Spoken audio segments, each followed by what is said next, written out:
people, welcome to Bethel Brothers Hot Rod.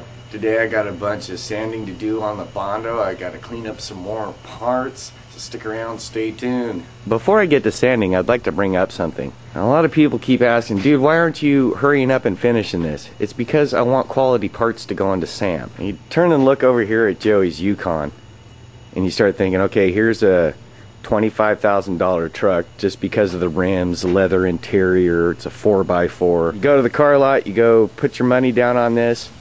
5 years later, you pay it off. Guess what? All the parts start breaking. And here you have a $30,000 vehicle unable to move because of poor parts put in it from outsourcing. GM's doing it, Ford's doing it, Chevy's doing it, Nestle's doing it, they're all doing it. And they're screwing you in the end. Now Sam, on the other hand, this was built in an era and during a time when outsourcing was a no-no.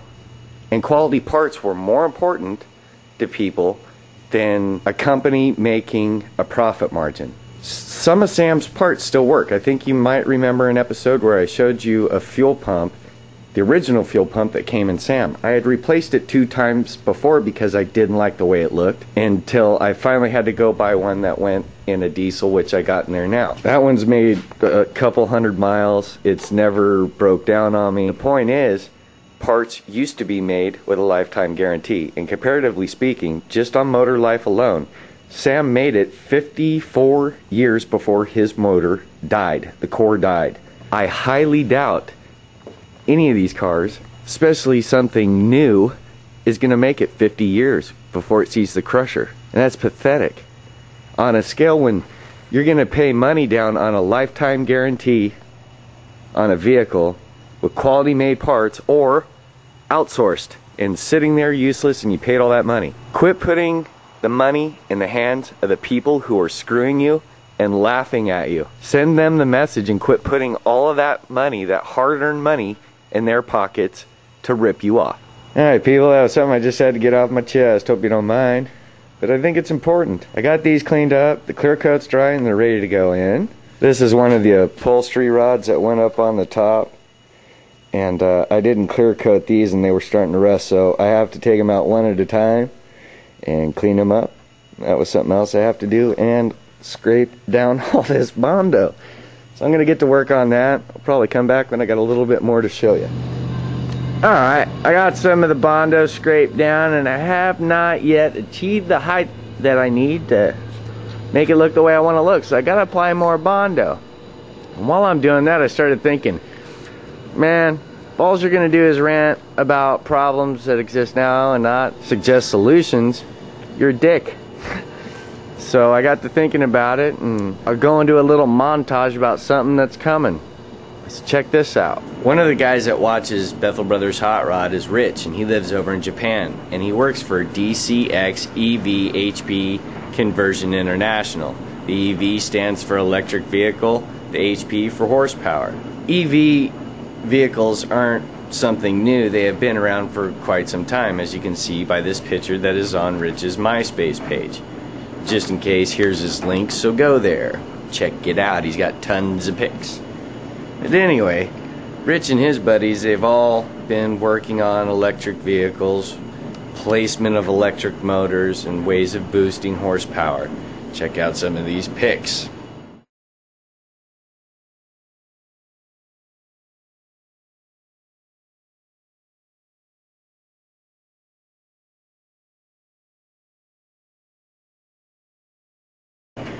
They've also won awards at the SEMA show for, you know, innovative ideas, new designs. Conversions aren't just for these new cars, they are also doing them to any car that you want, as you can see by this little roadster. Now it does take up a little bit of space, but you never have to pay for gas again. They're even doing it in diesels. So if all these diesel semi-trucks went to EV power, pollution would be cut down substantially over the planet. Not only that, it says on their page that they guarantee these for a lifetime. So I don't see the fault in it. They're cheap. And what you're going to save in gas, I mean, dude, there's an idea. So if you're into it, look them up, check them out. What they're asking for these sick ass cars is not a bad deal. If I had that laying around and could be rolling around in something that looked like that, dude, I would so do it. Now back to mixing bondo. Alright, so there's one little solution, a little montage. They're coming here to the United States in the Denver area next year, so start saving your money. It'll be worth it. The bondo's on.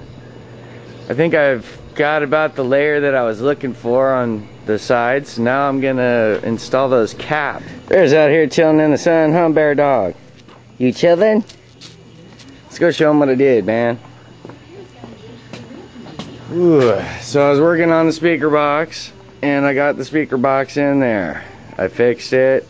It's dialed, it's duped, and that's what it'll look like when the stereo stuff's in there. So probably tomorrow I'll be hooking up some power to the radio. Alright people, that's about all I can do today. Gotta wait for the bondo to dry, gotta wait for the paint to dry on the chrome stuff, so that's about it.